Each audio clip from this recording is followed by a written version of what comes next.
So at least one part, I don't know that it's a huge thing, but one difficulty I had toward the beginning of this reading, he's contrasting two different movements, and one of them is clearly the movement of what he calls life. I guess that's the impulse, in contrast to materiality, and how materiality sort of opposes the movement, or is, I don't know if opposing the right word is, but it kind of is resistance of life. And so on our 127, like right at the beginning of this section of the reading, he's talking about that. But then a couple of pages later, well, on the next page, he says that the profound cause of this discordance lies in an irredeemable, this is the beginning of a paragraph, lies in the irredeemable difference of rhythm. Life in general is mobility itself. Particular manifestations of life accept this mobility reluctantly and constantly lag behind. And so one question I have is that lagging behind because of materiality, or is there something else? Is there some sort of intransigence or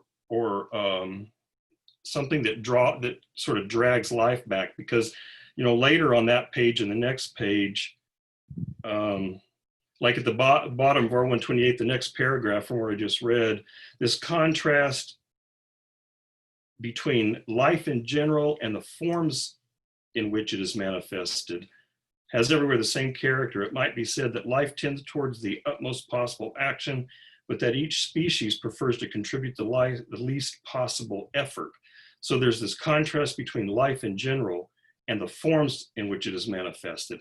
And is that the contrast between life and materiality, or is that something else? Then at the end of that paragraph, on our page 129 at the top, he says, absorbed in the form it is about to take, it falls into partial sleep in which it ignores almost all the rest of life. It fashions itself so as to take the greatest possible advantage of its immediate environment with the least possible trouble. Accordingly, the act by which life goes forward to the creation of a new form and the act by which this form is shaped are two different and often antagonistic movements. So I'm trying to figure out what are these two different antagonistic movements? And antagonistic doesn't sound like it's merely, you know, a passive resistance. It almost sounds like it's an active resistance. So anyway, I'm confused about the relation between life, materiality, and these two opposing movements that I don't even know if they're called movements, but these two opposing somethings, form and life in general, whatever that means. Does anyone have any responses? So I think one way to possibly understand that is towards the end of that second paragraph on 127, kind of right before the passage you read, so he talks about basically freedom as a sort of way of that it's actually kind of an imminent force that he basically, I see it as he's kind of like talking about Merleau-Ponty's idea of sedimentation from freedom, that basically, you know, you do something essentially that's free in some way, spontaneous, and that becomes kind of ingrained and sedimented into then habits. They get kind of this internal kind of inertia themselves, I guess, or they basically like build up like a head of steam just through their own movement that corresponds basically with just kind of a repetition, I guess, in terms of rhythm. So I see that as, so when he says there, basically, you know, freedom and the very movements by which it is affirmed creates the growing habits that will stifle it if it fails to renew itself by a constant effort. And he contrasts basically the kind of torpor, laziness of kind of like individuated lives with a kind of, you know, based off practical necessity and comfort and all these things. It contrasts with this kind of like the élan vital is basically this effort, though, that tries to break through, that's more life in general.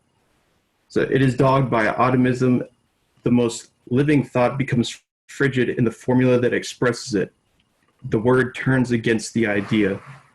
So I see it as kind of a way of trying to think of them as connected in a way that also sort of leads to an antagonism between them.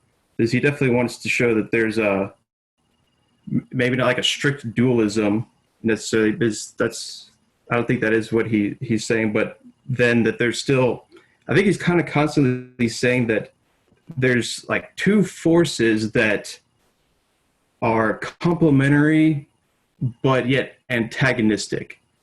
And basically they are complementary because they are antagonistic. That it kind of needs that kind of contrast and that effort and movement in order to really work, I guess.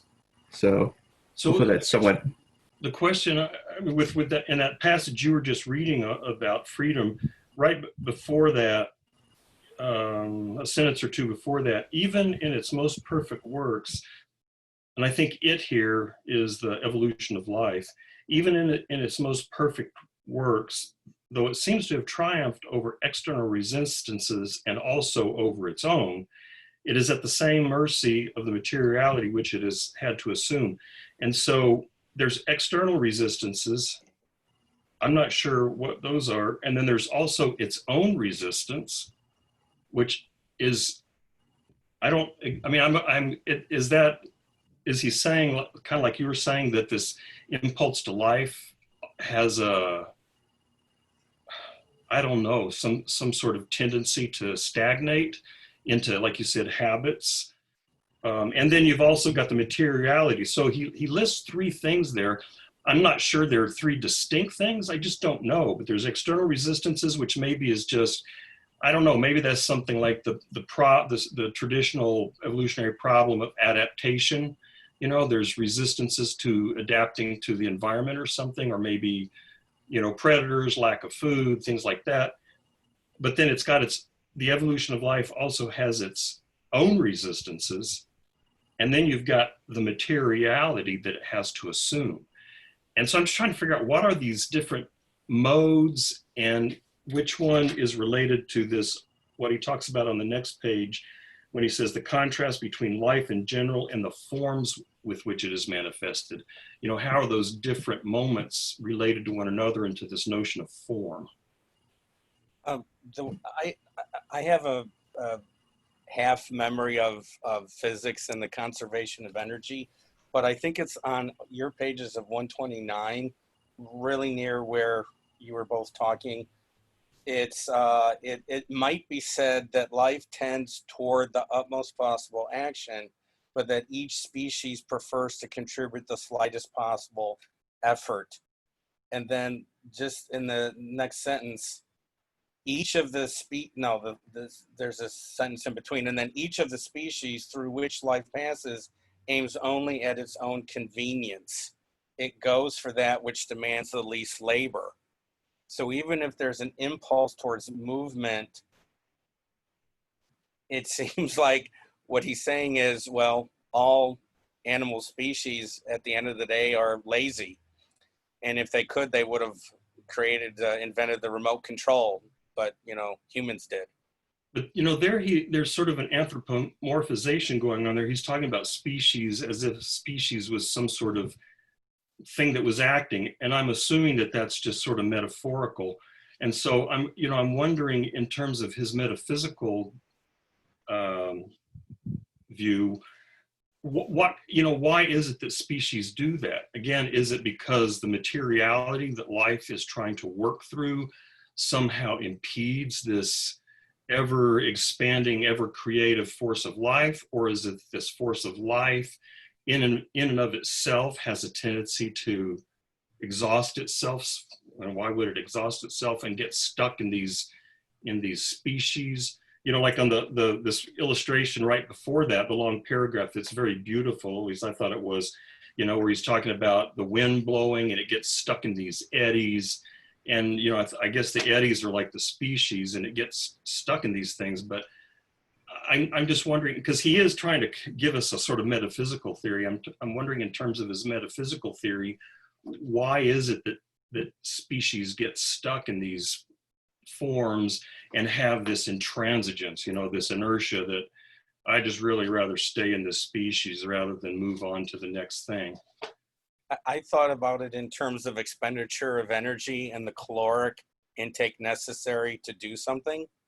And so there would be, and then just a little further on, he says, accordingly, the act by which life goes forward, it fashions itself so as to take the greatest possible advantage of its immediate environment with the least possible trouble.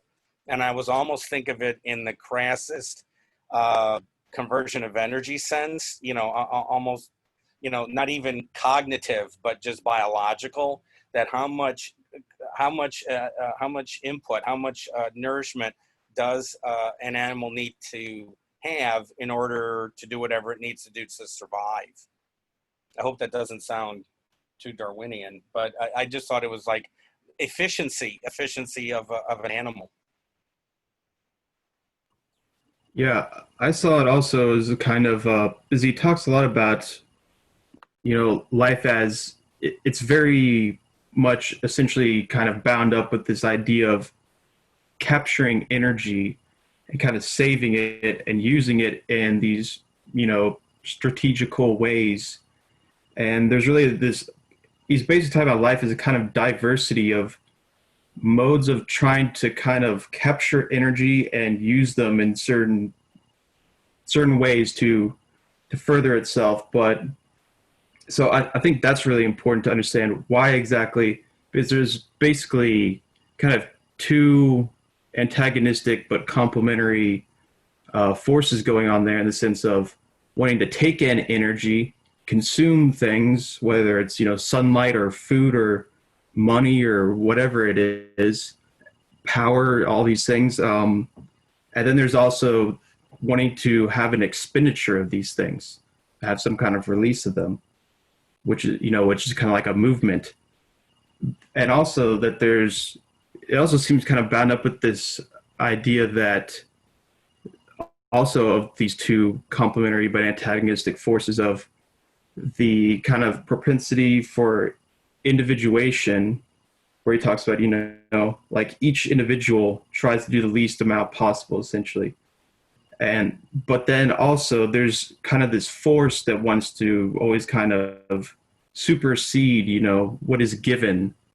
So I think of Nietzsche's idea of, the last man who tries to just basically live as long as possible and play it safe and not really do anything, just whatever, just watch TV or, sit on the couch.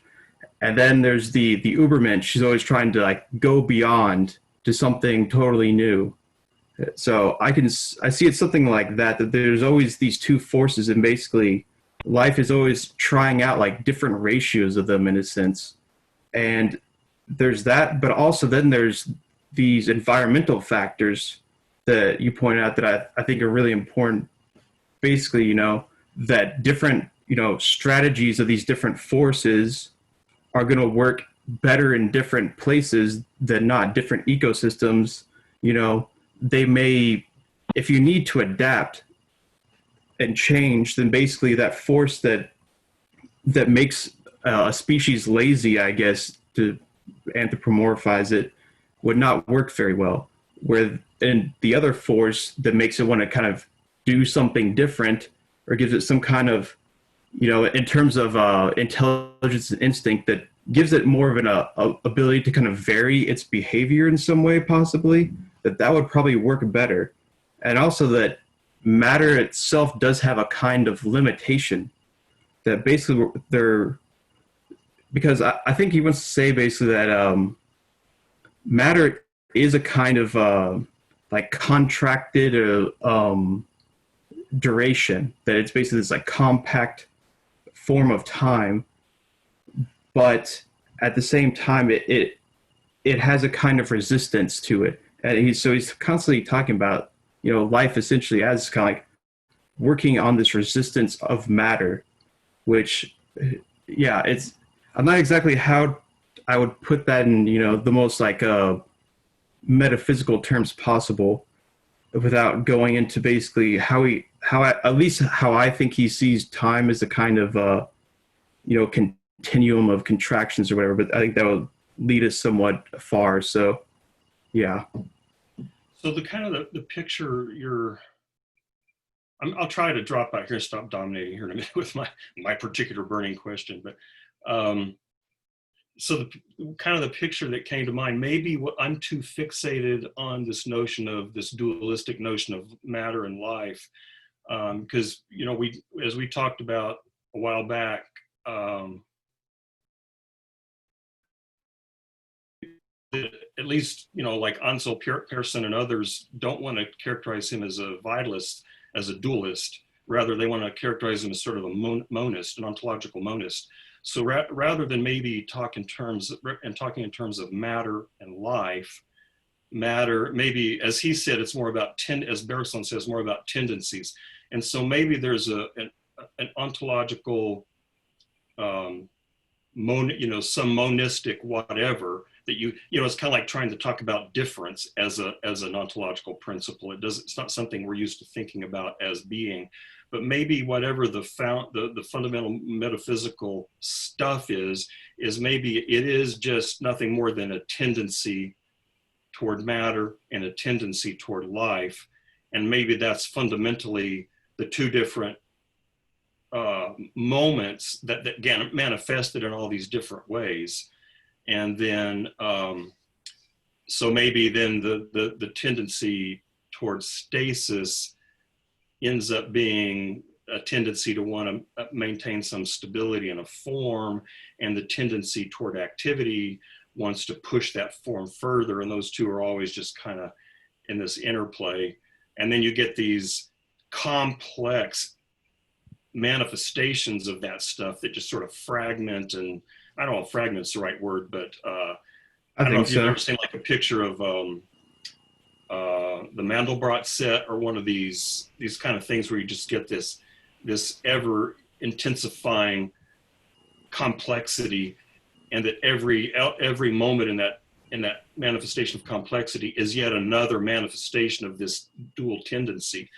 And so maybe I'm trying to get it down to some basic metaphysical something, and maybe that's what it is just these tendencies towards stasis and a tendency toward activity, something like that.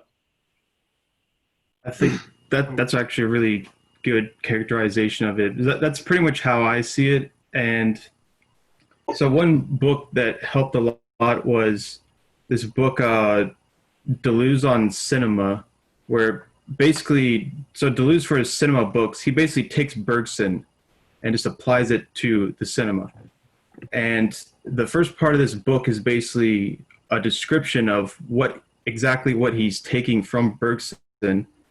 And there it kind of gives, though, Deleuze's interpretation of Bergson, where he explains, in some sense, the monism, or I guess it's like a monism and a simultaneous pluralism that underlies the dualities, in a sense. So he actually has like a whole, it's almost like a series of how he explains, like there's like these sort of like limited dualisms that then become like a monism that's kind of connected, and then becomes a functional pluralism. I should just look at the passage, but I can send that PDF again, because I would definitely recommend that, because that helped me at least to get a kind of metaphysical picture of it.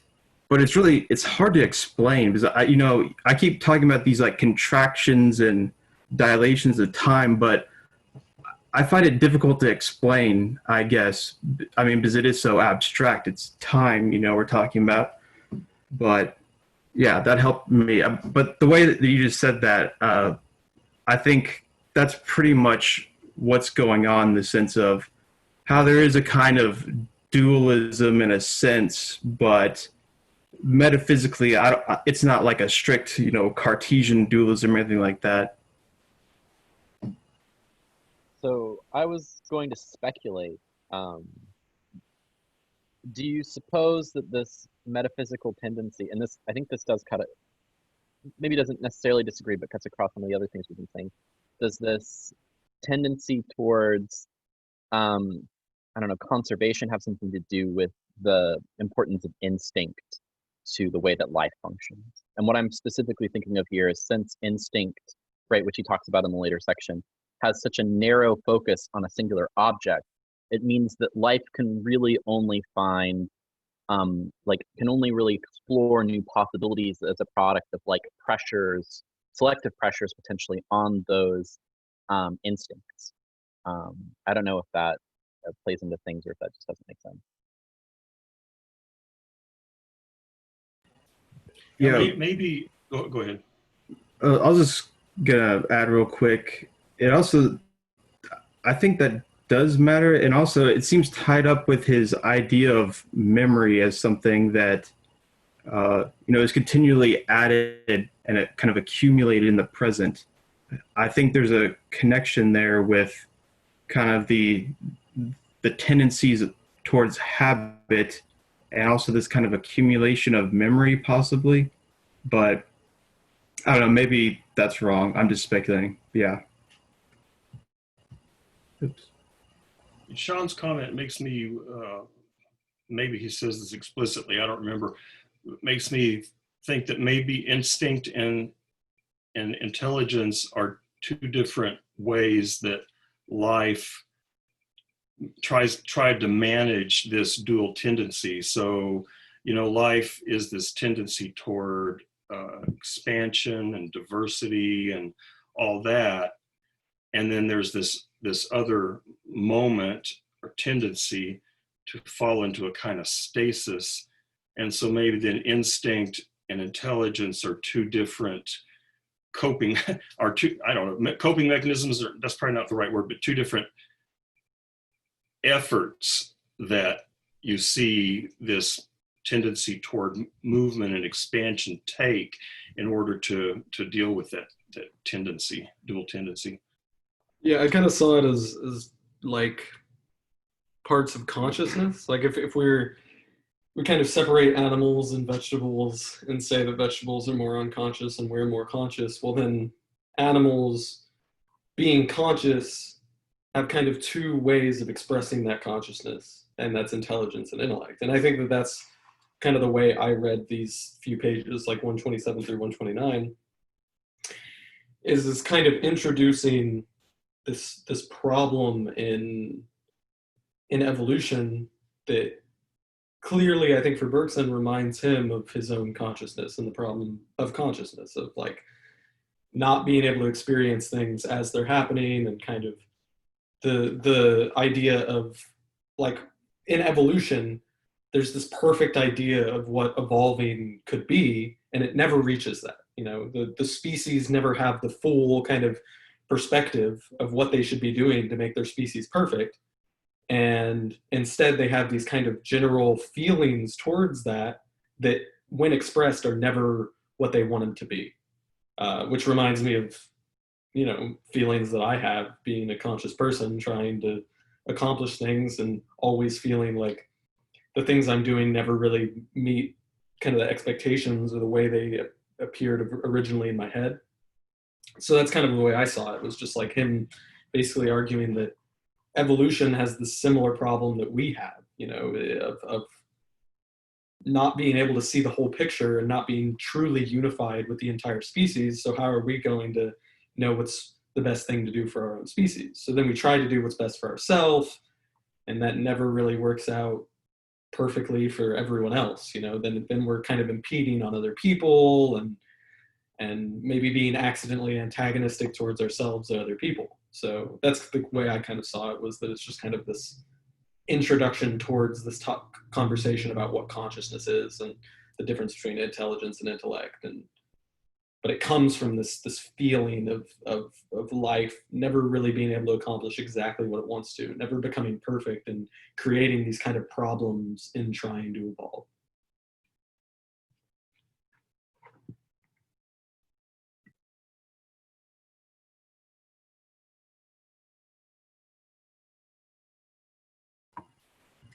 Well, I don't want to be the only person to talk and comment on that, but yeah, I definitely see that you can make connections with kind of our own experience, which is kind of interesting. And especially in the sense that, I mean, I think these are kind of even tendencies you have with people in general, that people have, you know, different temperaments or strategies for living essentially that kind of correspond with these different tendencies. So we do kind of see them already in our own lives. And I wonder if, you know, maybe there's already kind of like a, you know, he talks about how species or whatever, they have kind of these interpenetrating tendencies at first, and then they kind of specialize in different ones of those. So maybe you could think of some kind of, you know, future evolution of the human. It would include those different tendencies of one of trying to, in a sense, kind of go beyond basically out of a kind of, you know, not feeling ultimately satisfied with whatever it is. And then there's another one that's basically satisfied in these kind of immediate needs that, say, technology and capitalism or whatever can provide, and wants to kind of stay at a stasis there. So, and I guess I could use that to tie in with something that I found very interesting in this reading that goes back to what we were talking about last time with technology, is that he basically answers our question about, you know, future evolution and technology in this reading, because he gives basically a theory of media, of mediation and technology. And he's basically giving a pretty similar theory as Marshall McLuhan about basically, so he talks about, you know, the intellect and instinct, and the intellect basically manufactures these artificial things that act as extensions, essentially. So I think so he basically says that this is how intelligent, you know, intellect focused species will evolve, and that it's kind of, you know, come to a, maybe not like a perfection, but a peak with the human evolution, that we are basically the tip of the spear of the movement of evolution that follows the intellect, which also means basically, you know, we're Homo faber, we're man the maker. We are the species that crafts these artificial tools that kind of extends our influence, our ability to store energy and to manipulate things, and because that's ultimately what it kind of comes down to. But that's really specifically our kind of particular strategy in a sense.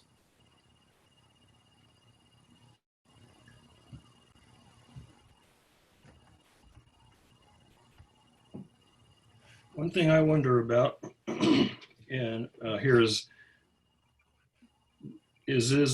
there a connection between instinct and the tendency to fall into habits, or is that something different? So, you know, he seems to suggest that, you know, that this living impulse, including when it appears in consciousness, has a tendency to fall into habits and become comfortable in habits, which I'm guessing is the same kind of movement that he attributes the stasis of species to. So, you know, you've got this movement toward complexity and diversification, and then that impulse kind of gets stuck and satisfied with this particular species. That consciousness, you know, like my consciousness tends to fall into habits, comfortable habits, and get stuck in those rather than thinking, I guess, more creatively. But I don't know what I'm worrying about. Is that falling into habits related to instinct? Because, well, maybe not. I don't know. I think so to a certain degree. So with the sense that, okay, so instinct is basically so in terms of needs, he says that instinct is superior for the satisfaction of immediate wants. I'm on page 141 of the Dover edition.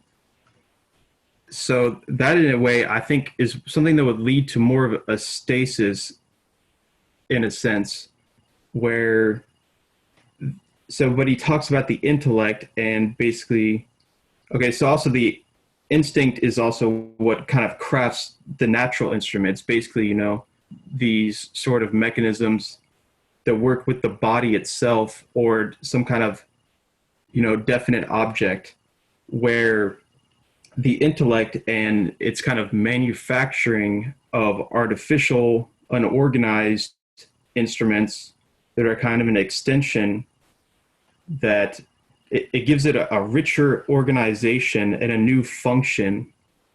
But also because of that, for every need that it satisfies, it creates a new need. So I see that as a kind of, you know, this sort of striving beyond. It can never be fully satisfied. Also with the way that he talks to the intellect is, you know, it's always looking at things in these different varieties, in a sense. It can always, you know, carve out a different, you know, system of objects from the continuity of life or reality or whatever. It's never totally satisfied. So I see that also as kind of like, it's similar to this, these tendencies that Travis was talking about in terms of our own life, of basically, you know, what do we do in terms of, you know, we feel that there's something else we need to do. There's some kind of like dissatisfaction that precipitates effort on our part. But then there's also these tendencies that are the exact opposite of basically, I don't feel like it, in a sense. So whether that's instinct and intellect exactly, I'm not sure. And I think the biggest problem with that idea would basically be that, well, he talks about all these, you know, he talks about the insects and I forgot what the actual tree or whatever he's talking about, like arthropods or something like that. But it basically, the insects as kind of like this other form of it that also leads to these diverse forms. So obviously it's not slowing down evolution by using instinct. It's because things that dominate through instinct, they're still evolving in all these, you know, continuous variations. So I don't know, maybe that kind of, I'm not sure how to get that to sort of jive with my little theory there, but yeah. Well, I think it's on your page 137. In mine, it's italicized at the bottom of the first paragraph. It's instinct and intelligence therefore represent two divergent solutions equally fitting of one and the same problem. And I thought what he then said after that was very interesting, because he says,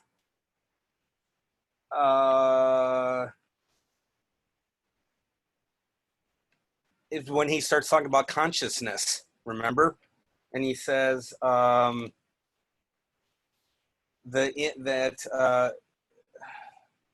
instinct is more or less conscious in certain cases, unconscious in others. But when it comes to intellect, intelligence, representation is stopped up by the action. The inadequacy of act to representation is precisely what we here call consciousness. And then it's italicized again, and I had never thought of it this way. The consciousness of a living being may be defined as an arithmetical difference between potential and real activity. It measures the interval between representation and action. And what I took from that was that he was actually saying those animals who are relying on instinct don't say, pardon this example, but, oh, I think we're going to fly south for the winter. Birds, they're in Canada. But we'll leave tomorrow so we can say goodbye to everybody who's not migratory. I mean, you know, it's more of a instinct in this way. is more of an impulse, more of a, we need to do this and then it's being done, rather that there's less of a time difference, there's less of a duration between the thought, the idea of an action, and then the implementation of that action. Where in intelligence, there is a certain degree of a certain amount of duration. Does that make sense? That sort of passage that you just read is one of the things that made me think there was a connection between the two. But I mean, I still think Chase is probably right. But the reason I say that is because when I'm acting habitually, I don't have to think about things. And I mean, when I was reading that, so I was sitting there reading my book, and I want some coffee, so I just kind of reach over and grab the coffee, and I don't have to represent to myself, oh, there is a cup of coffee over there, and I need to go get it. It's an automatic movement that doesn't require the interruption of representation. And like Henry James, or not Henry, what's his brother, the philosopher. Anyway, James says that William James. There we go. William James says, thank God for habit, because if we didn't have habit, the vast lot of our activities in life would be impossible, because we'd have to think about everything. And I think, the habitual activity has that similar characteristic where you don't have to think about it. And then the other example that occurred to me was the kind of activity when someone, the so-called flow activity, when someone has mastered some kind of craft, to use the Greek term, and is playing a piano piece and no longer has to think about it. So because I don't know if any of you have ever had this experience with a musical instrument or a sport or something, but when I was a kid, I took piano lessons, and I was in a recital once, and I suddenly started thinking about the piece, and I couldn't play anymore. Because I was having to think about it, and there was this representation that intervened between the action and the move, or the idea and the movement. And so, but what I'm wondering is if rather than trying to reduce those to some kind of instinct, that maybe what James would say is that it's the same kind of movement in intelligence that you see in other, maybe in instinctive forms of life in general. So maybe in the instinctive form of life, there is this tendency to collapse that representation, and that's how it happens there. And then maybe in intelligence, a highly developed intelligence like human beings, you have a similar movement in a different domain of this tendency to fall into habitual modes of behavior. I wanted to note that I kind of think of it as like the benefit of the habit of being able to like reach and drink your cup of coffee without thinking about it is going to like indirectly support your intention to create something else, like say on the computer. So there's always the idea that like these habits are, pushing us towards other forms of creating. And so we get focused on one creation. We kind of let all the other habits like sediment. But then it's like, if we, say we've created that creation, we're done creating like a new form. A new form's been created. Now we have all these habits that have like supported us, that have like allowed us not to drain our energy thinking about little things.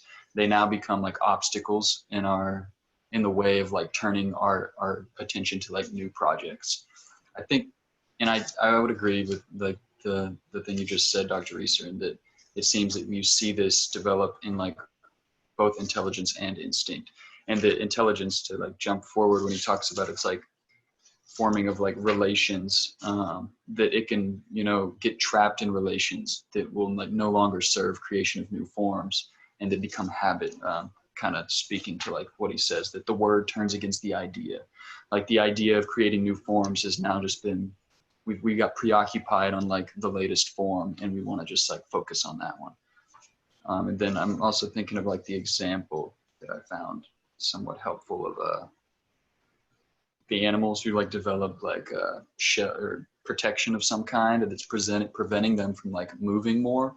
But it's like in the beginning, that protection, they absolutely need it. And what if they abandon it? Then how are they to kind of like survive against other the voracious and dangerous other organisms. So it's like they're kind of stuck in the form that they created.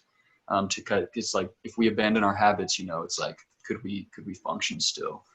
So that I feel like that's a kind of like necessity of like slowing down that life's impulse to just create as fast as it can.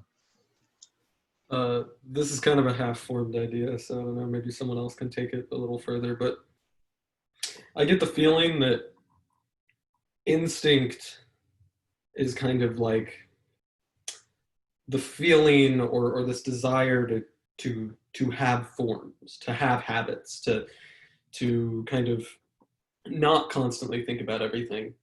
And intelligence is this way of kind of forming habits, like we can create, in a way, we can create instincts with intelligence. But like in their current form, I think in humans and maybe in just certain other animals too, it's impossible for us to kind of separate intelligence and instinct in the product, in our actions and in our lives and our experience. Like maybe in the same way that perception, like Merleau-Ponty argues that we have this perception, we have this final, and we can kind of pick it apart and separate it, but at the end of the day, we cannot separate all the parts because they're so intensely connected. And so like habit and our desire to create are just two things that are so intensely connected, and there are times where habit supports our ability to create, and there are times where they fight and kind of antagonize each other. And so it's like, it's one of those things where it's like we are trying to understand them as two different things, but in our experience, they're so intensely connected that it's kind of hard, it's nearly impossible for us to separate those from like where we are right now, to take like a living being and completely separate those ideas and say that this is instinct and this is intelligence. Actually, I'd like to yeah, I can agree that like there's this sort of pattern developing, but I'd like to, I also agree. He's very clear at the very beginning of the chapter or at the reading that you're right.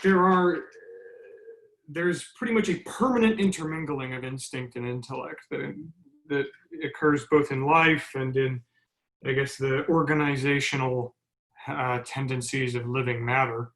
But the thing that I find kind of vital to recognize here is that while perhaps we can develop habits using our intellect, I think that, and this is, I'm not trying to get opinionated, I'm just trying to say what Bergson is saying, because he's very, very explicit on page 151 of the Dover edition, on the very bottom of the page of 151.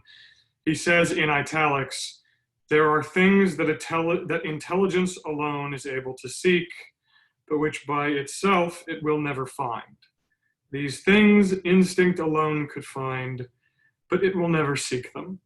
So I think that it happens to relate to the very beginning where he's talking about how, yes, or not the very beginning, but somewhere actually kind of in the middle from the beginning where he says, yes, while instinct and intelligence are permanently intermingled, they're certainly not on the same path.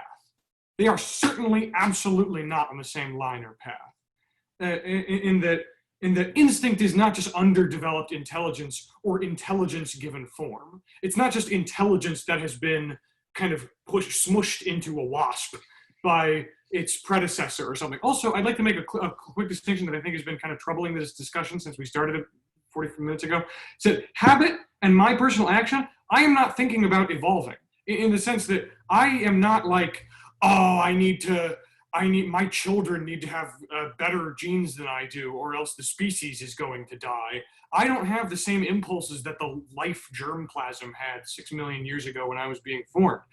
The habits, the tendencies that my life kind of, not a mere difference, exactly, not a mere difference of degree. It's both a different, you're right. That's actually perfect wording, Joey, thank you. It's not just a difference of degree. There is a difference of degree. There are like, oh, this is a little bit more, this is a little bit less, but that's not the whole story. There's this, and he talks about it. He says that if we think of things just in the terms of conscious experience, we miss this cardinal distinction, between instinct and intelligence. A difference in degree of instinct and intelligence. That instinct is like a primitive intelligence, or that it's different degrees of consciousness, and as consciousness is the real universal equivalent that we're just kind of pushing around and diminishing or greatening, and consciousness is what determines if something is instinctual or intelligent. That's kind of the line of thinking that can happen if you too heavily internalize your experience as the experience of a germplasm of life. You know what I mean? Or anthropomorphize that germplasm too much. You see what I'm saying? I worry that that's to happen, and that Bergson is very like intent on us not doing that. He's very much like, while yes, technology evolves humans, and our physical efforts, our intellect can cause new organizations to occur, I think that he's still explicit about instinct as being something that tends towards unconsciousness, while intellect, while it does produce these habitual actions and whatever, like I don't have to think while I'm driving my car as hard as I did when I first started, but I never had to internalize my heart and my liver. You know what I mean? I never had to think like, oh, I got to make sure my liver's beating and my heart is pumping. That's what I think is instinct. That's the instinct that I think is in our being, is the shit that is like literally completely out of your control. You can't think about it. That's not your job. That's not you. That's instinct. It's this thing that tends eternally towards unconsciousness. Well, life, yes, it can have unconscious things about it, this permanently intermingled experience of unconsciousness. It is going to tend toward more options. It's going to tend toward consciousness, difference, discursive elements, that sort of thing. But that's just, I think that's very vital to understanding what he's trying to say, because I've been really trying to pick it apart the last couple of days. But, yeah, I mean, I relented back a while on my attempt to connect those two. If you notice my comment, Chase's comments make me think that habit is not much like instinct. So I completely agree. I mean, that habit is a different kind of, that exactly as you say, I have instincts and I have habits, but the two are not the same. What I was saying might be the same is that the tendency toward a certain kind of stasis, I can't think of another word, the tendency is built into the metaphysical principle that Bergson is positing. And so you will see that same tendency in different domains. And so I think you would see that tendency in instinct, you see that tendency in intelligence, you see that tendency in evolution. And so, for example, in consciousness, that tendency towards stasis manifests as habit. And exactly the kind of things like you were saying, like the habit, I can learn to drive and then don't have to think about it anymore. In the evolution of life, I think he would say you see exactly that same tendency in the tendency of species to become static, or like the examples that Joey was talking about, when he's going through this thing about animals that create this hard shell, they kind of get stuck in that. So, I agree. I think he wants to keep instinct and intelligence as two distinct branches of this life process, but you nevertheless see certain metaphysical tendencies recur in different domains. That's what. So, but what I was noting is similar about it is that, and so I think you're completely right. But what's similar about it is that the instinctive use of tools does not require consciousness, as you said. So, and habit is also, in a sense, a movement away, not away from consciousness, but a movement that can only occur within consciousness, but it's nevertheless also a movement that tends toward unconsciousness, in the sense that I can do stuff without having to think about it. But that doesn't mean that instinct, like I said, I relented back based on Chase's comments. I don't think that instinct and habit are the same, although sometimes it might be kind of hard to tease out which is which, hence the long ongoing battle between, what are the two words? Nature and nurture. And, like there's people today who say there is no such thing anymore as natural instinctive patterns. Everything is learned. And I find that not a very compelling thesis, but there are people who say that. I think, like you said, it's probably more likely that I am a mixture of instinctive processes, and which are essentially unconscious, and then intelligent processes that can tend toward unconsciousness by falling into habit, but they're not the same processes. I would agree with you. I'm inclined to question kind of the difference then between instinct and like unconscious. Like it was my understanding that unconsciousness and consciousness are two kind of divergent evolutionary paths. And then within the scope of consciousness, which contains unconsciousness within it and has it sleeping, but within the scope of consciousness, intellect and instinct exist within that.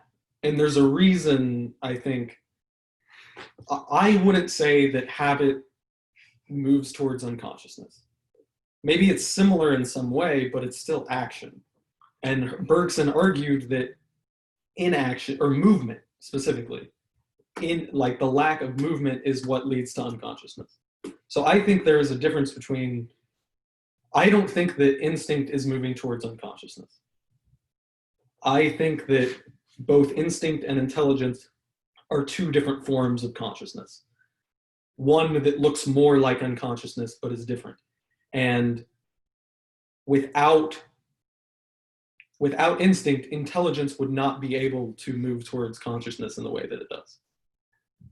But I don't have like an argument towards that. I just have a feeling that that's the case. But then I have a question, which is, my heart is moving, technically. You know what I mean? I'm moving food through my belly right now. I'm squeezing bile through the tubes of my body. Mm-hmm. But I am not deliberating on it at all. I have no say in the matter, in fact, except for this first step, and then the way that the last step goes. But you have feelings associated with it. I don't know where it is. It's just I have a nebula inside of my body. I throw things in and I let things happen, and I just have this blank space that just works in this sort of magical way. It's just this stuff that in fact, it works so well that I don't think about it. That it's like, I don't think thinking is consciousness. Mm-hmm. Yeah, I think there is a level of consciousness that is not thinking, and we have a connection to our body. We feel things, and we feel pain or things, or there are times where we feel distanced from it, and sometimes where we maybe feel closer to it. But I feel like that knowledge or the knowing what's happening in your body doesn't necessarily mean that it's unconscious. But I also agree with Reeser, who's making this point now that the answer's in 143 and 144.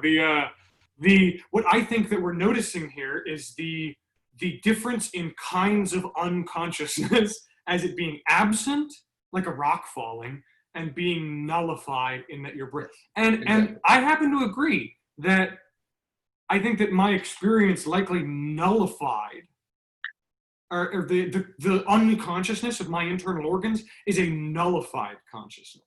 Yeah, I mean, I would not agree with that. And You'd agree? I would not agree with that. And I think that the mistake that we're making is that we're thinking of, so if you think about all of the examples that Bergson is using for instinctive action, he's referring a lot to insects, and he's specifically referring to the way that insects instinctively immediately react to situations in their external environment. I think that these internal operations of our body, I think this is the confusion that's happening. So things like your heartbeat, or like stuff passing from your throat into your stomach and then your stomach into your intestines, is much more like vegetation. I don't think there's a nullification of consciousness happening there. There's just an absence of consciousness, because there's no reaction to external stimuli there. It's a lot more like what a plant does in terms of, okay, so there's sunlight, and okay, so I'm manufactured sugars, and now I need to make sure that all the different parts of my being have those sugars, right? Like it's these internal processes aren't instinctual, they're vegetation. Or that would be my guess. May I bring up something to confuse things more? I'm not sure what page it's on, but I'm guessing it's in the 130s. I was actually tending to agree with most of what was being said, and then I stumbled over something I had underlined where he said, when he's talking about intelligence and instinct, he says, towards the top of my page, let us say at the outset that the distinctions we are going to make will be too sharply drawn. Because he says, all concrete instinct is mingled with intelligence, as all real intelligence is penetrated by instinct. Moreover, neither intelligence nor instinct lends itself to rigid definition. They are tendencies and not things.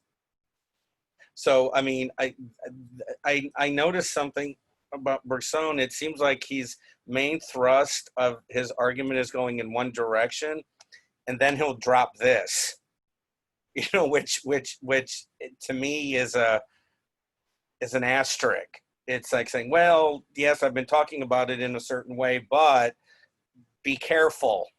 It's not, that's the best way I could say it, but it's not, you have to be careful with that conceptualization.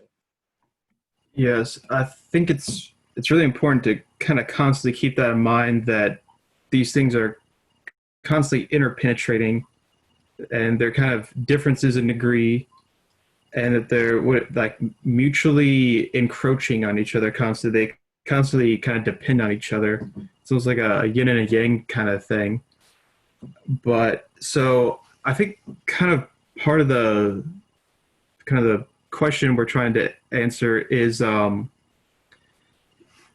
there a difference or similarity or whatever between instinct as a kind of, which I definitely think he would say this is a kind of movement, but it's a movement that is automatic and nullifies consciousness, in the sense that consciousness being this kind of hesitation between the act and a kind of representation of a possibility of different actions, you know, indeterminacy, where instinct is working within that kind of deterministic mode.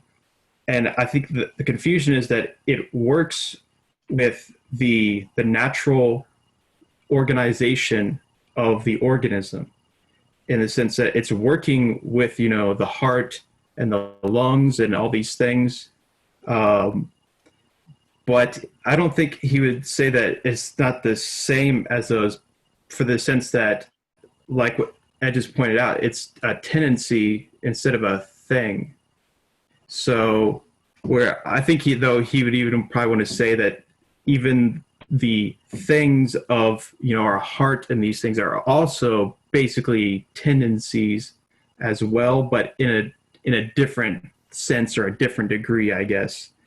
So I think there's basically, all these things are basically working with movement, and they're working with different organizations, but in different ways, I guess. So I think another way to think of it is, so the intellect, it's not working. I think all these things kind of depend on each other, in the sense that, you know, so action. So basically, if instinct is this kind of tendency towards a certain very specific action that's, you know, very sure of itself, it's very safe, you know, it knows exactly what to do, like the baby knows how to breastfeed and all this, but then also, so that's necessary for the intellect to work with this kind of expansion of action through this kind of indeterminacy and variability. But it always has to depend on that kind of basis of unconscious instinctual modes of acting that have no representation beforehand or involved with it. So just like playing sports, like Neville, you're just talking about that example. If I'm playing soccer and somebody passes the ball in front of me, I'm about to shoot, I can basically have a representation and think about, in a way, kind of make a choice out of how to shoot, you know, something like that. But ultimately, that action of being able to shoot has been ingrained in me already, and is already it's not an instinct necessarily, but it's definitely a kind of unconsciousness in the sense that through training, I've already kind of instantiated that as a tendency that I don't need a representation for. But I need so he talks about, I believe, the intellect and choice is a kind of releasing of movement. That's not a movement itself. So because the intellect basically, you know, it thinks in terms of these static kind of categories or pictures and representations, that those are able to kind of like switch courses in or make choices that lead towards a tendency towards something that is just like a pure act itself that I think he would say doesn't require consciousness. So hopefully I didn't confuse it too much, that last bit, but yeah. I think to kind of lend credence to that is if you think about like how the root systems of plants communicate with each other in terms of trying to prepare for competition depending on what's happening in their environment. It's not something that's like a conscious act, but it's something that is ingratiated evolutionarily, that is instinctual for their own survival. And I think it's a good example, at least that I can tell, of that kind of trying to differentiate between those acts of consciousness or unconsciousness in that case. On page 144, toward the top in the Dover edition, it says, when we mechanically perform a habitual action, when the somnambulist automatically acts as dream, unconsciousness may be absolute, but this is merely due to the fact that the representation of the act is held in check by the performance of the act itself, which resembles the idea so perfectly and fits it so exactly that consciousness is unable to find room between them. Representation is stopped up by action. And then on the almost exactly the same, a little bit lower on the facing page 145, Joey was trying to get us there.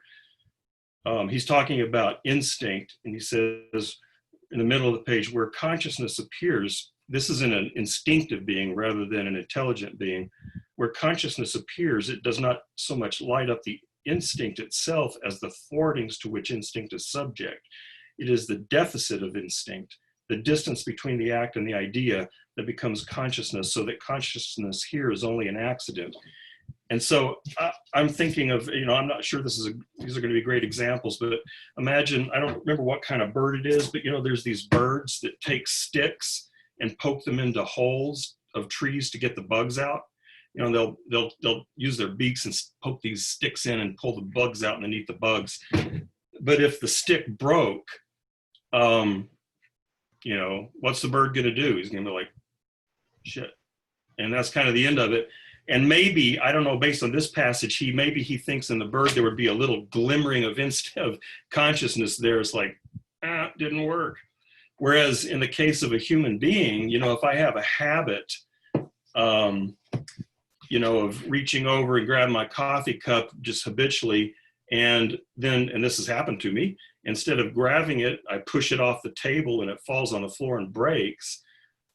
That was a habit, but because I'm an intelligent being, I know that I need to go, you know, make another tool that can fulfill that function or do something. But it's like, you know, that action was unconscious in consciousness, the sense of consciousness repressed because it's a habit.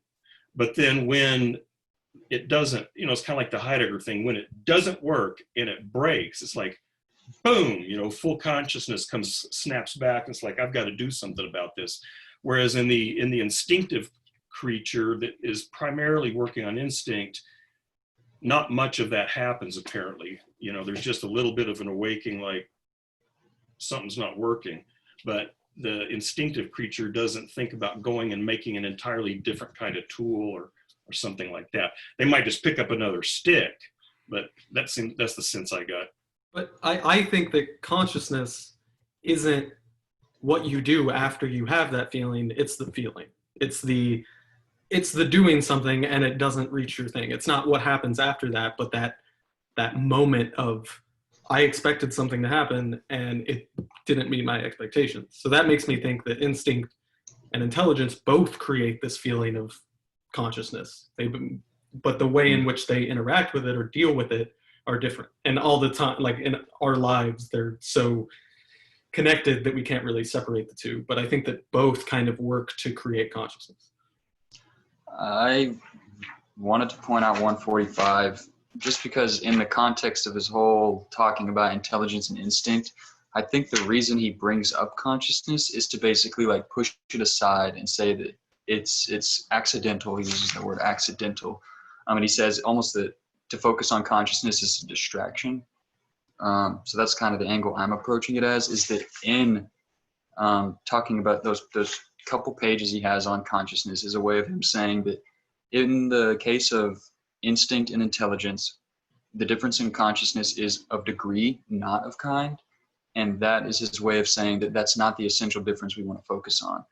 And at the bottom of 145, he does say, as long as consciousness is all we're concerned with, we close our eyes to what is from the psychological point of view, the cardinal difference between instinct and intelligence, which gets him into directing us back to, what are we trying to figure out here? We're talking about intelligence and instinct. What is the real difference here?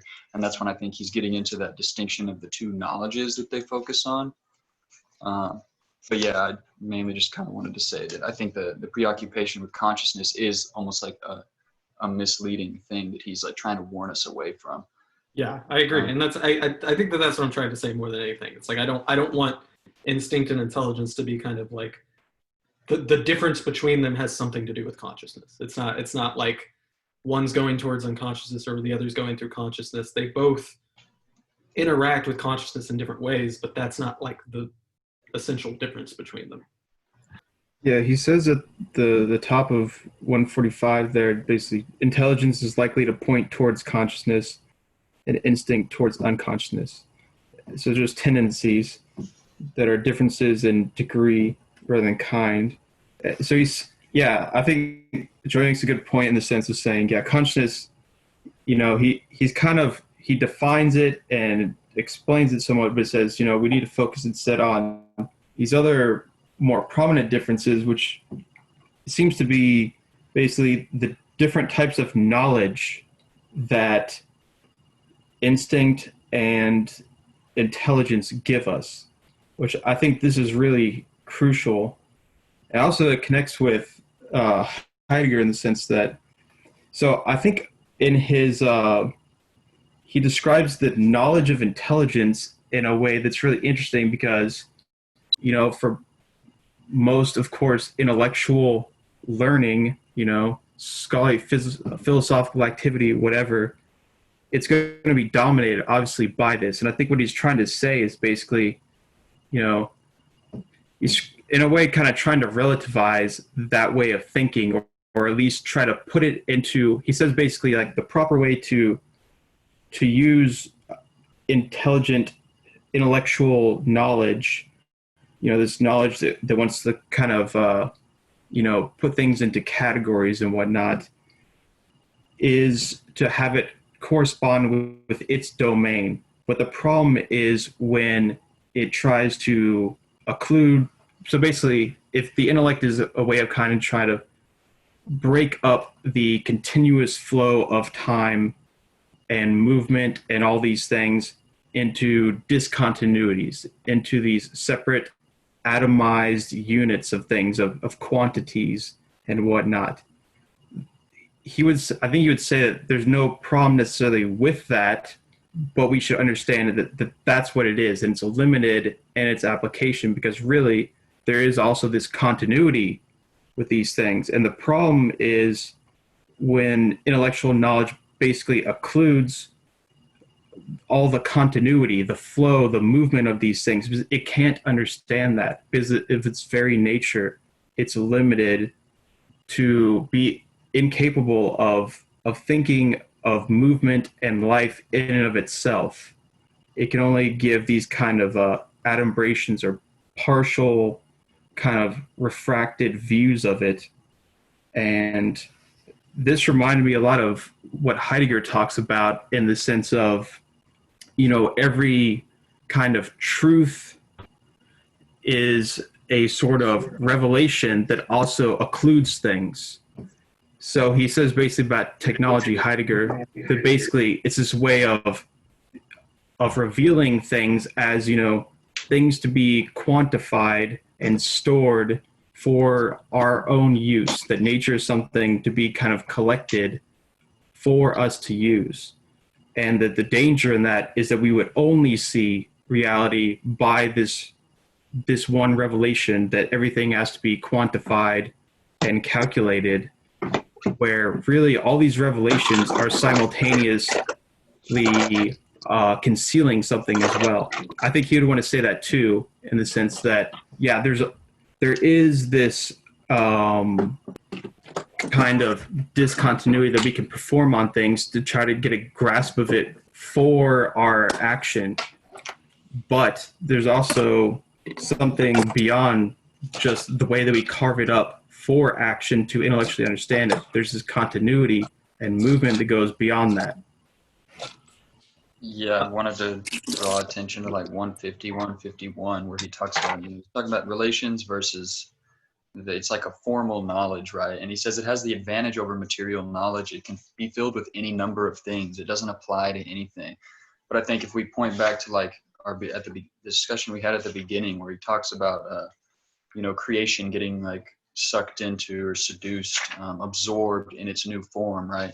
The intelligence itself can become something we're just sucked into, and we don't begin to apply it to things. And I think that's when he kind of refers to that italicized quote of, there are things that intelligence alone is able to seek, but which by itself it will never find. These things instinct alone could find, but it will never seek them. It just occurred to me that click of, if we get so absorbed into like thinking about the relations, the different ways we're able to carve things up without actually applying them to anything, then we're kind of just like free floating into this discontinuous realm without any application. And that's maybe an example of the intelligence itself coming to form, that stasis. Can I ask a question about the last sentence of the previous paragraph? Because it seems to me important. An intelligent being bears within himself the means to transcend his own nature. And it seems to me that is one way where intelligence really is demarcated from instinct. Yeah, and I think perhaps that's what he would like to point out more. And like on 145, going back to what I want to make sure that I understand what Chase is saying, and that I think I agree with you. But I think that this paragraph on 145 that starts, it may be inferred from this that intelligence is likely to point towards consciousness and instinct towards unconsciousness. I think that this is an example of the thing that Ponty does, where he disagrees with something and doesn't say that he necessarily disagrees with it. I think that what he's saying is that this is something that I think would be natural for us to assume, but that's not the case. And I think by the end of the paragraph, when he says, so long as consciousness is all we are concerned with, we close our eyes to what is, from the psychological point of view, the cardinal difference between instinct and intelligence. And I think what Chase and Joey are saying, and Ed, about instinct and intelligence, I think those are the important differences. And I think that this statement of, it may be inferred that intelligence is likely to point towards consciousness and instinct towards unconsciousness, I think he disagrees with that. And I think in this paragraph, he's kind of very subtly saying that he disagrees with that, or at least that it's not important, at least that it's not something we should dwell on. And then we should move on and talk about, like like what do those mean in terms of the stuff that you're talking about. But yeah, I just wanted to say that I think on 145, that's him disagreeing with that.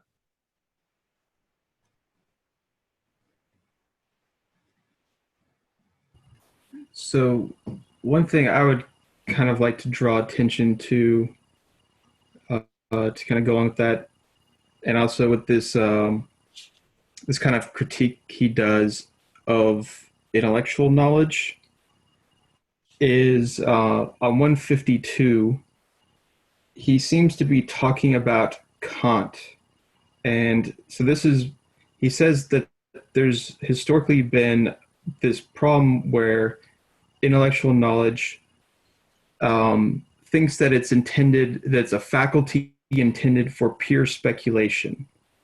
And he says because of that, then the general frames of understanding for something become, absolute, irreducible, inexplicable. So it seems like he's talking about basically Kant in the sense that, Kant said the categories of understanding are these things that kind of structure everything, but they in themselves are, outside of time and whatnot, that they are basically absolute, irreducible, and inexplicable. But I think what he's trying to do there is instead say, that kind of Kantian architecture of the intellect is actually something that's immanent in nature, and also it's not something that's eternal. It's something that's a function, basically, of life's desire to act upon the material world. That basically the intellect is doing these things for the sake of action. And then I think there's kind of a confusing aspect in the sense that he then says that actually if we did have an intellect that was for pure speculation, that this would actually be a kind of way of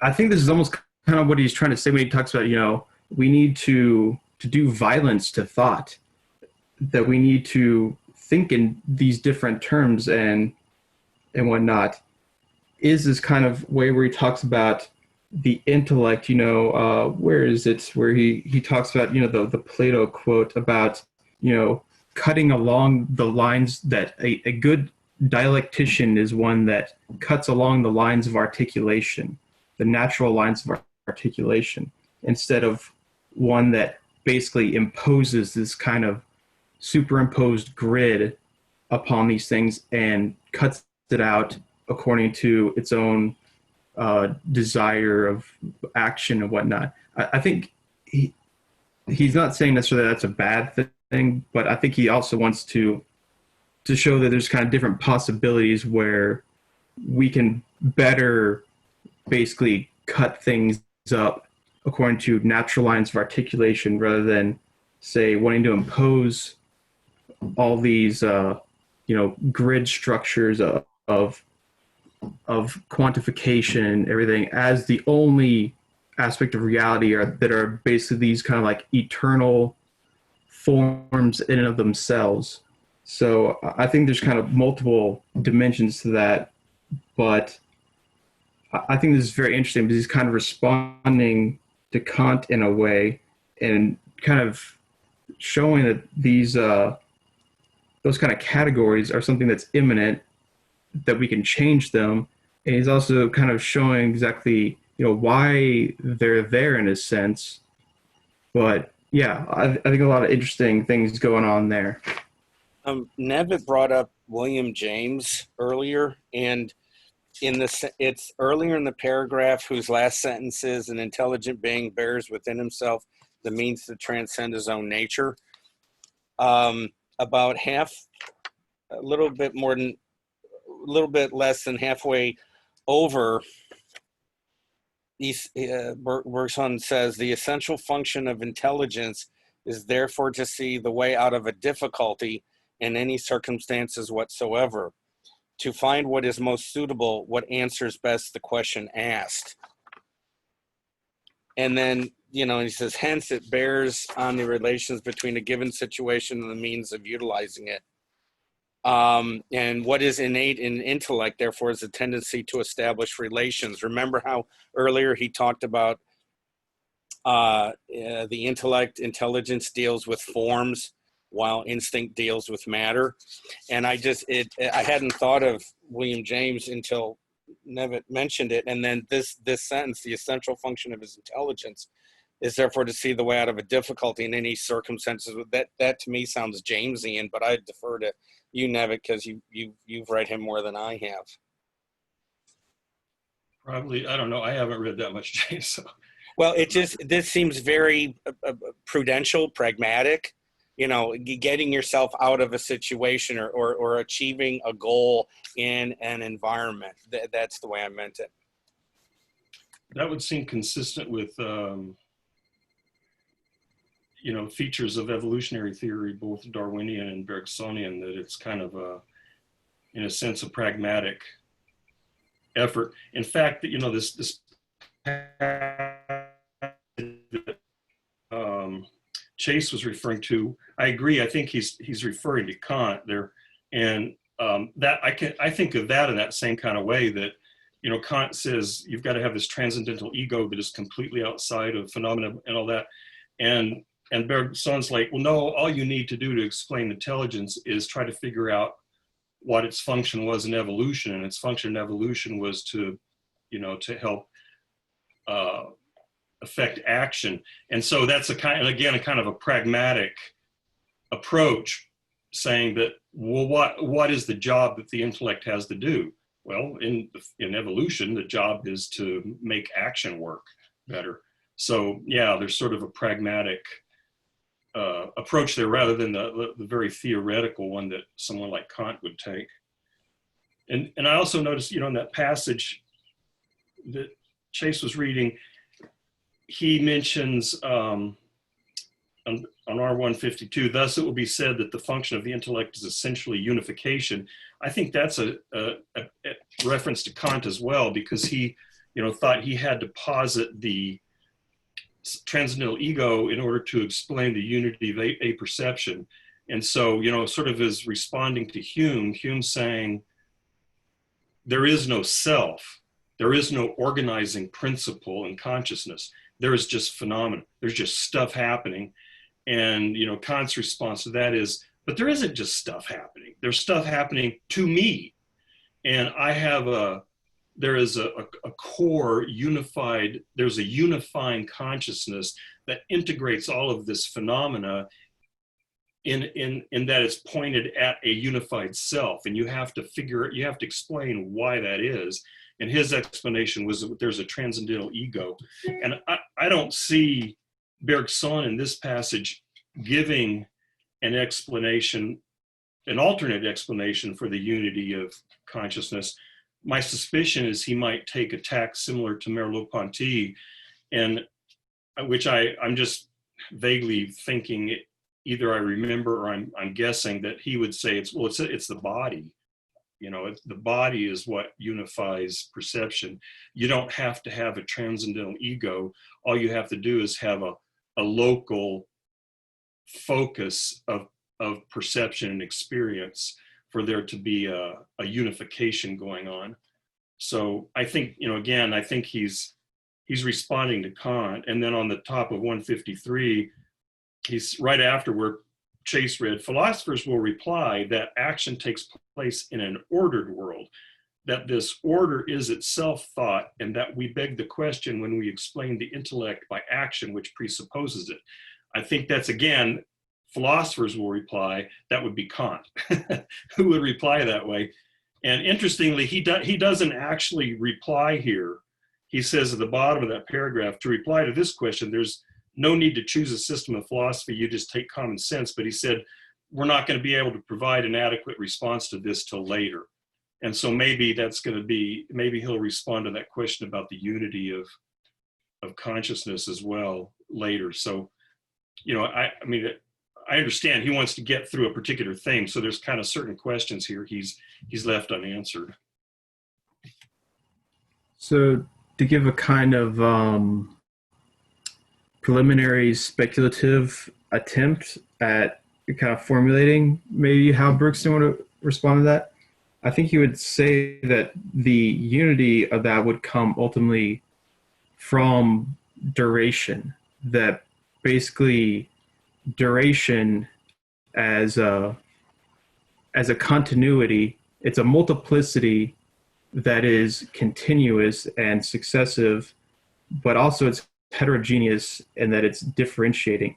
So I think he's saying that time basically is a kind of unifying thing that unifies, while at the same time it is a multiplicity that includes all these different qualitative differences within it.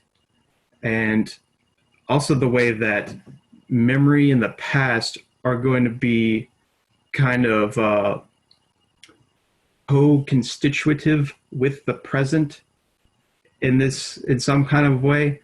I think he would see that also as a kind of unitary function in a sense, that also at the same time is a kind of differentiating multiplicity because, well, basically, as he talks about at the very beginning, all these things that happen in the past, they keep adding up. And that's why one moment can never be the same as another, even if you do basically the same thing. It's because that memory is always kind of adding up and adding up and adding up. And that adding up, that accumulation is itself a kind of differentiation that includes things, because ultimately it is this kind of qualitative multiplicity. And I'm not sure exactly how much he talks about that at the beginning, or if I'm getting it kind of mixed in with the different secondary sources I'm reading. But I think that's somewhat of how he would explain that. But then that kind of leaves the question of what exactly is the correlation between duration and consciousness, especially as he's kind of formulated here as this kind of, difference between, representations of possible actions and then, the action itself. I'm not sure exactly really at all how he would talk about that, but maybe that's a kind of preliminary way of trying to answer that. I think that the unity of the subject, Chase, that you're talking about, this like the question of what is all this stuff happening to? Who is it happening to? Well, it's happening to this unified thing. I think that the answer of duration, while he hasn't really gotten into it, you're right. The answer of duration seems like a good one. The answer of duration definitely seems to me like an interesting, or at least like it seems like it would be like, because it seems like it's his thing, kind of. He would probably be a fan of pushing it, he'd be like, yeah, But the thing that I think you're getting at, which is where my question also lies, and I recently this week while I was doing this reading, I was like, oh, I caught Bergson. I think I got him. I figured out a big problem with it, which of course upon further reading, I dispelled that naivete. But I basically, I think that the questions that you're still leaving open, Chase, are the questions that I still have as well, which is what, and I guess in my wording and the way that I'm looking at it, for Bergson, what is intellect? What is intelligence? Because at a certain point, on top of page 153, he makes this claim that sounds really similar to Ponty. He sounds super, super similar to Ponty's concept of the gaze and the invisible world, that he was talking about. At the very top of page 153, he says, starting from 152, and precisely because it is not independent, knowledge cannot be said to depend on it. Knowledge ceases to be a product of the intellect and becomes, in a certain sense, part and parcel of reality. He's not saying intellect is a part of reality. He's saying that the knowledge is a part of reality, which is part of Ponty's idea that it's all out there in the world and yada yada. But Bergson's making this kind of bold claim here by saying that this knowledge is present out in the world in the same way that for Ponty, the gaze of things is present in the world, in the sense that when I look at this computer monitor I'm looking at right now, and all of your faces, all of your lovely faces, there's something about them that is forcing me to see them. Yes, there's some element there that is making it so that I don't just see an invisible thing. I see something. Something is forcing me to see it. I'm imposed upon with this view. And that was, Ponty was very insistent that this was part of the gaze. This was the invisible core of things, was this force that makes you see it, right? That's the gaze, the seeability of the thing. And I think that Bergson kind of dips his toes here. I mean, 35 years before Ponty, but he's kind of saying, oh, this knowledge is kind of out there in the world. There's something that makes me know it, whatever. But then, and I smelled blood, and I got into my feeding frenzy on the text. And then right after he says, now, yes, philosophers may come and disagree if that was where we were leaving off, and then he leaves us with a cliffhanger. He says, if we were leaving off there, yeah, that would be wrong. But I'm not going to get into it. I'll get into it later. We'll talk about where intellect. In fact, he says specifically the genesis of intellect. Right? Yeah. He says that for the we are asking. Yeah. For the moment, the problem that engages our attention is of a psychological order. We're asking, what is the portion of the material world to which our intellect is specially adapted? And that's why he's saying common sense is okay. I think he's just he's kind of alluding to this Pontian framework, which I disagree with. Like I would, which is why I was like, so, the Inquisitors found his proof, I was ready to, but he kind of said, no, that's not exactly what I'm saying, but we'll talk about it later. So I have no idea where he's going to go, but I'm worried that he's going to go into this Pontian direction, where he says that knowledge is out there in the world as this thing that is present and that we can't appreciate because of our problems. And he does this thing that Lacan talks about. Lacan says that Ponty does this in the visible and invisible. He says that the biggest problem with Lacan's concept of the gaze or the visibility of things is that it's like, he's saying that it's out there as a part of the world and that the visibility of things is coming from the real. And he's doing what Lacan described as committing an object of sacrifice to an obscure god, which is apparently a temptation that few subjects can resist. That Ponty is basically kind of sacrificing his role in the equation for the object, and saying that the object is this mysterious, invisible thing that's causing me to see it, and I am the flawed one, and I am the reason that there's something missing here. But Lacan would argue that it's totally different. It's this object thing where it's a drive, which is all about whatever. I'm just worried that Bergson's conception of the intellect might be, I guess, not philosophical enough for me so far, in which I guess he's kind of making fun of me in the last couple pages for that.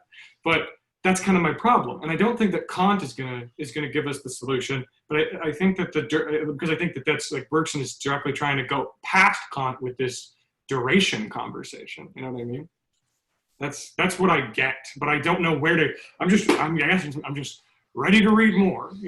As always. I guess. My initial thought that jumps out at me is like the kind of positing of knowledge out in the object, but he also says that it's like relative to the needs of action.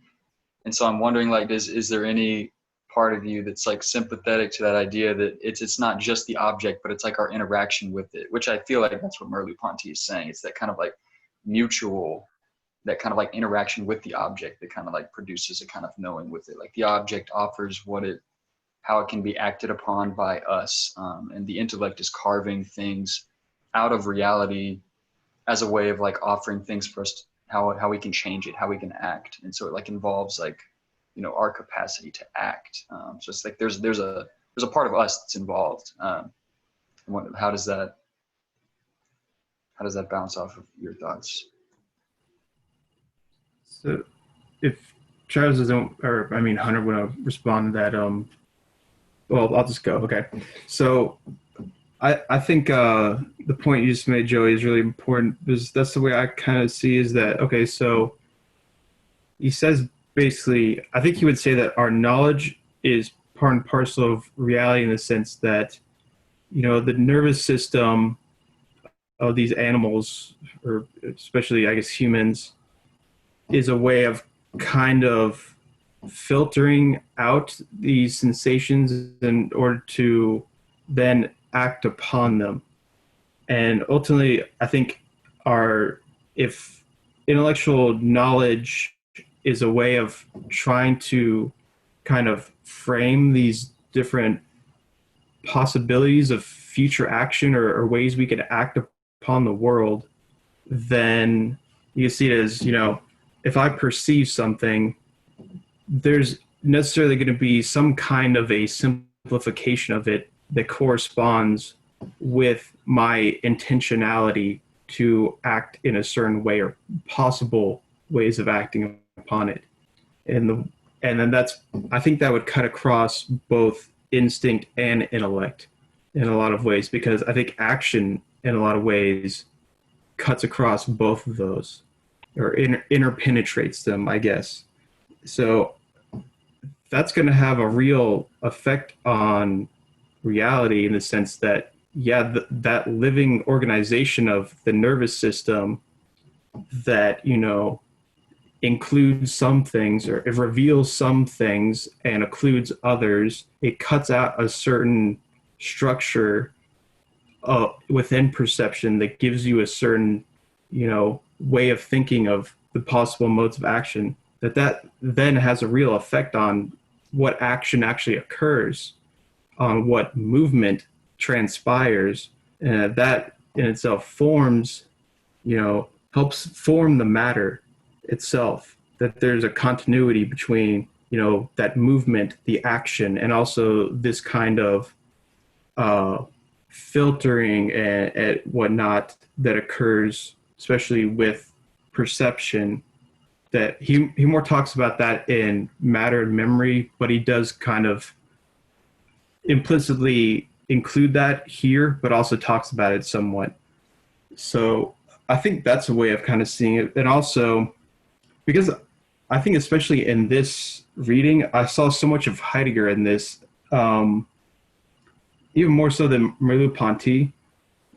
But now you point that out, I think that's a good connection there. So I remember basically when we were trying to think about how Merleau-Ponty is talking about language as something that, is not just necessarily just some kind of inert thing we superimpose and that's it. And I remember, Nevitt, you made a kind of metaphor that, you can have like a grid-like structure that you then put into a pond in order to like fish things out.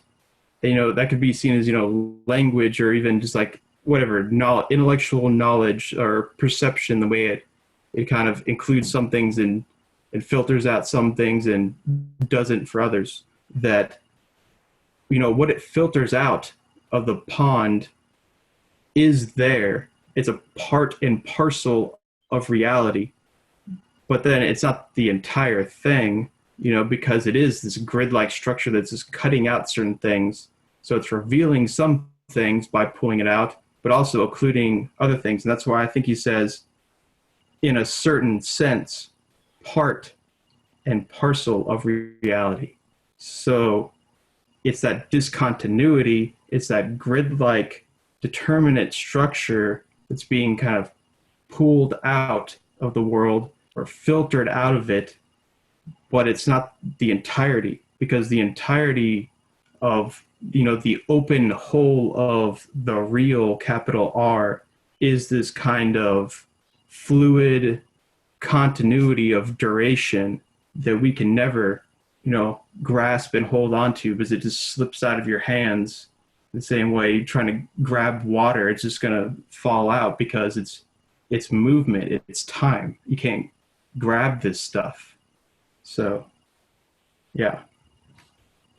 I will say, now that Chase gave me so graciously some time to collect myself and some fertile ground to respond to, I think that yes.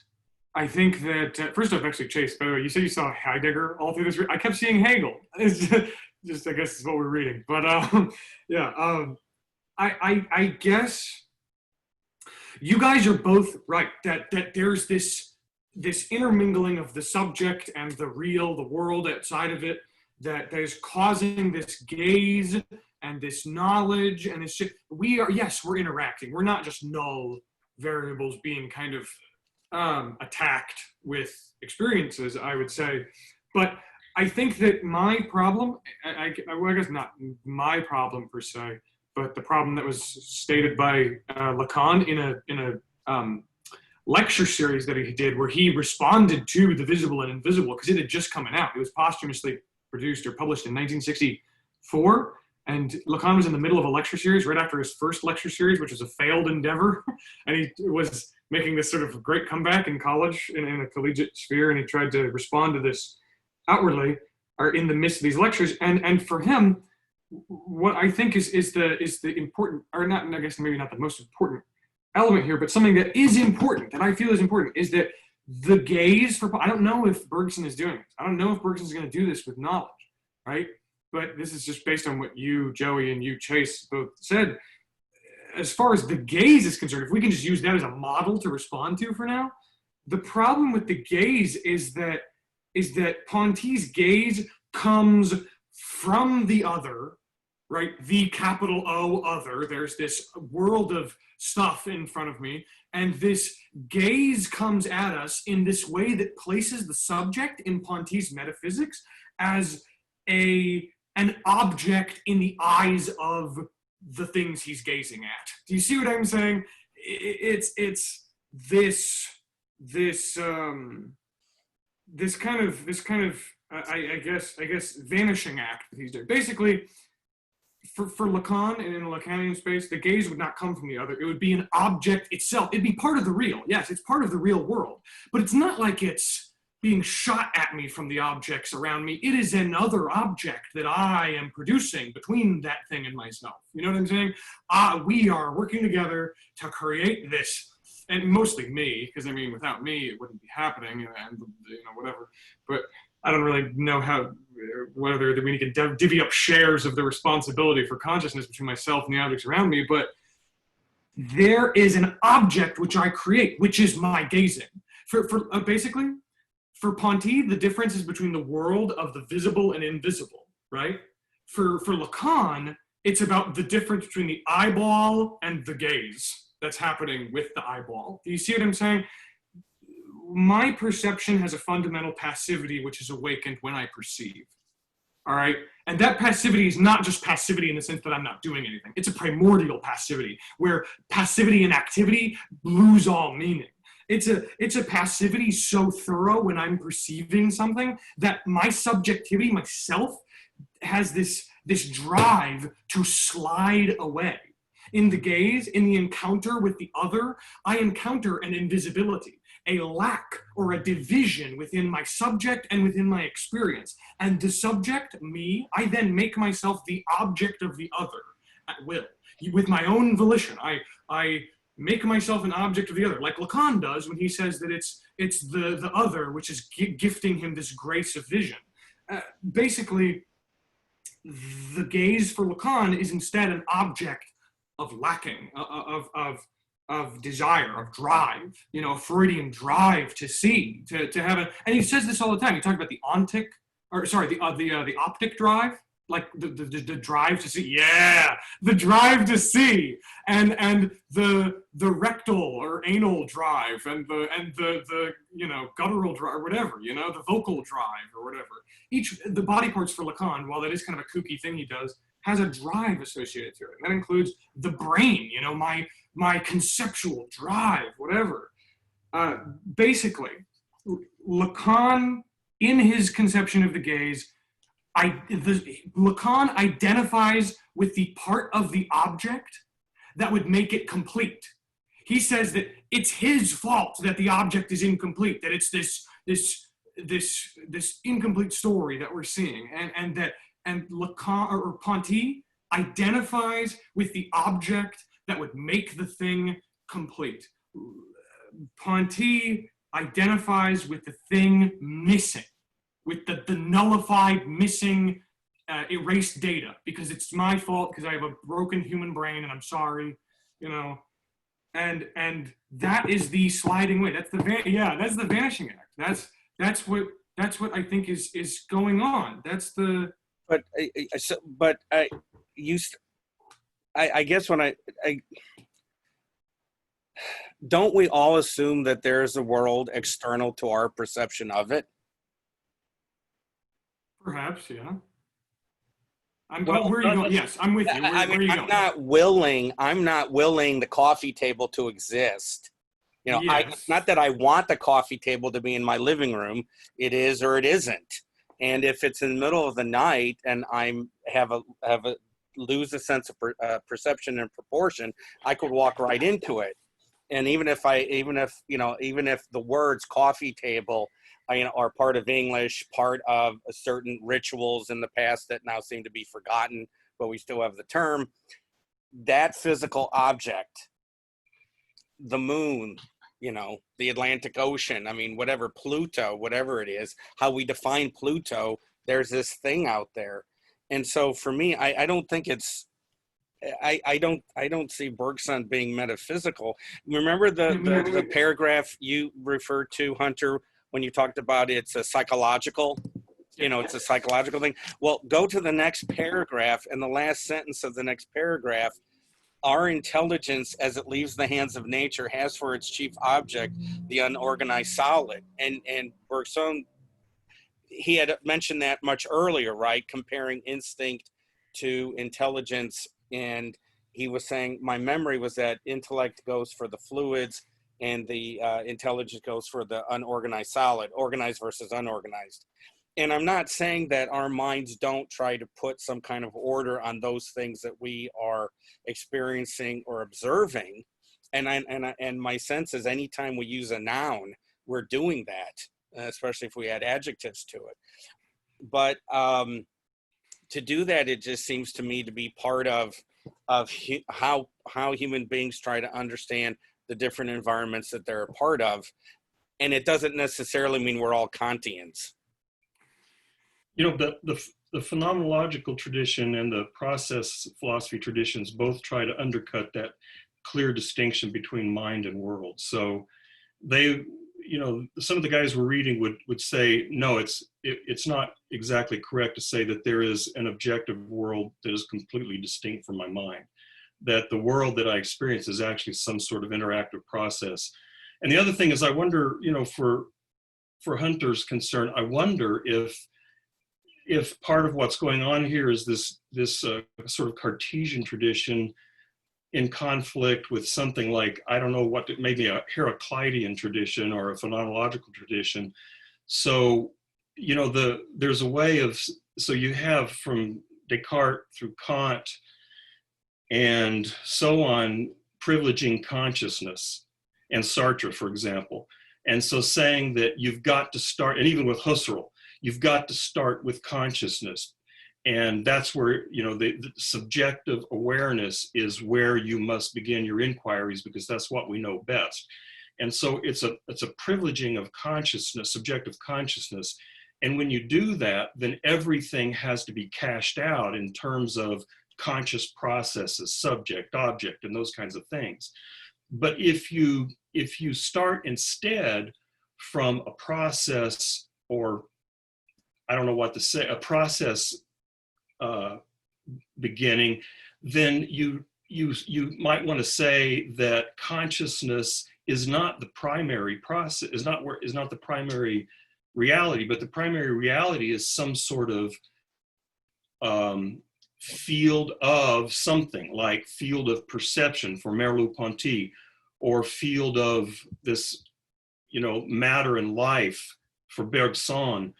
And then if you start there, then the questions are, because so it sounds like to me, when you're talking about Lacan, you're talking about two different ways of doing philosophy. Starting from the standpoint of consciousness, you're necessarily going to reduce everything in terms of conscious phenomena.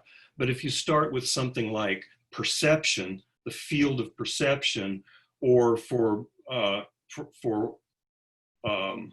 Whitehead, the process as as a cosmic kind of process, then consciousness is decentered, and consciousness becomes a manifestation of a process that is, I don't know what's, anyway, so that it doesn't, so then what happens is when you're talking about what's going on, consciousness becomes a feature of a system, of a process, rather than the locus of knowledge and the locus of the real. The real is some sort of continuity. And then, you can take this all the way back to Heraclitus and Plato, that, Heraclitus says, that the real is just this ever-changing, whatever. Plato says, yeah, but that stuff is icky. I don't want it to be ever-changing. I want the reality to be absolutely stable. And so I'm going to say the real is the forms, and this shifty, changey shit is just kind of an unfortunate thing that we have to deal with. And so what I'm going to do is I'm going to carve reality up into these intellectually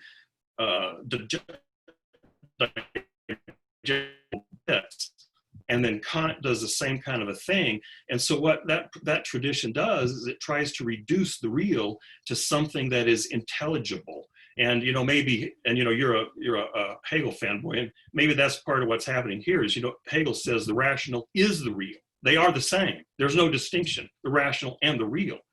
But this, this sort of, I don't know, Whiteheadian, Bergsonian, Merleau-Pontian tradition is saying, no, the real is this flux, this temporal perceptual flux, and that the intellect, the rational intellect, and let's say for Bergson, the rational intellect evolved not to engage directly with the flux, but to engage with things that it could act on.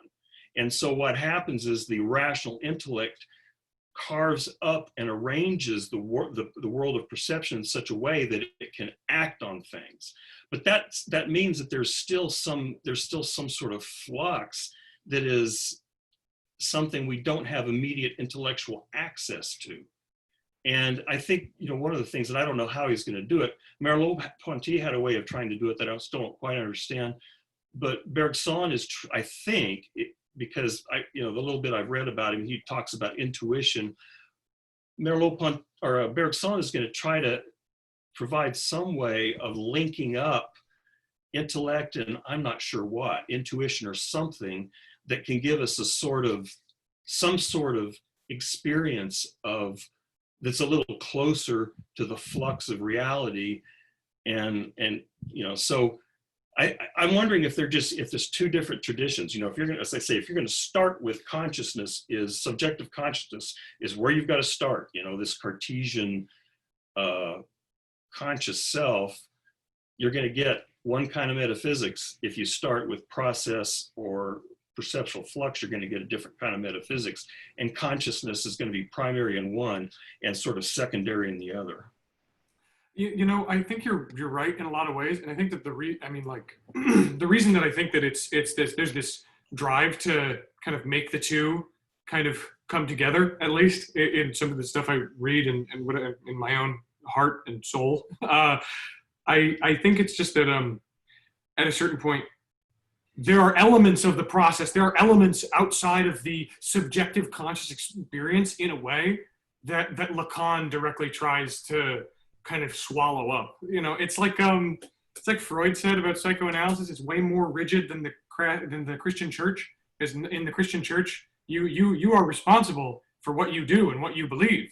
But in psychoanalysis, you're also responsible for the things you didn't think and that you didn't believe. All your unconscious drives, those are your fault too. Those things you couldn't, that's on you.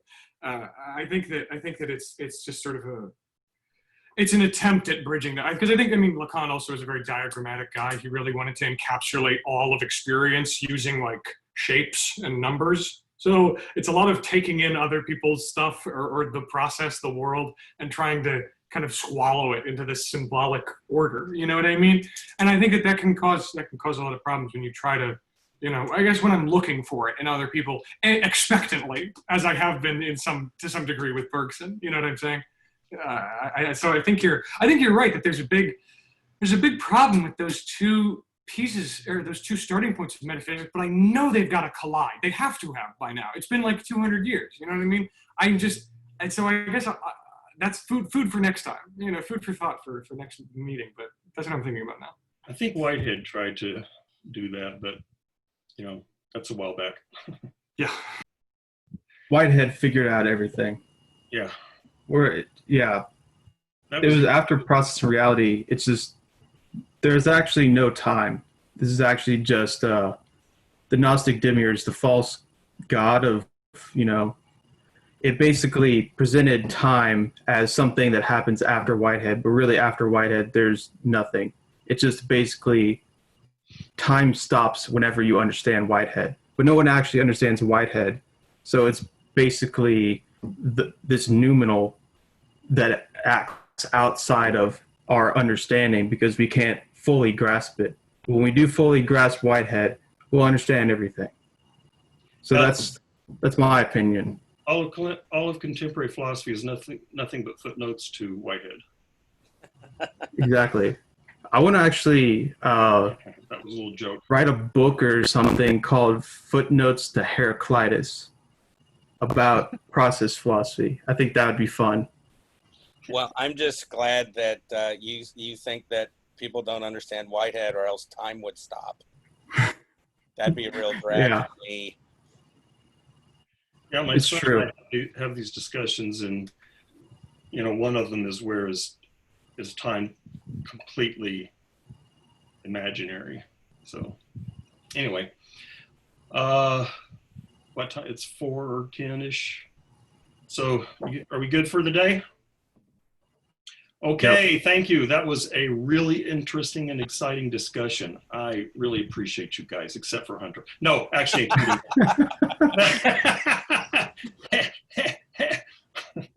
No, I love Hunter. Thank you, Hunter. Yeah, we all love Hunter. Yeah. All right, see y'all. Okay, bye-bye. See ya. Bye-bye.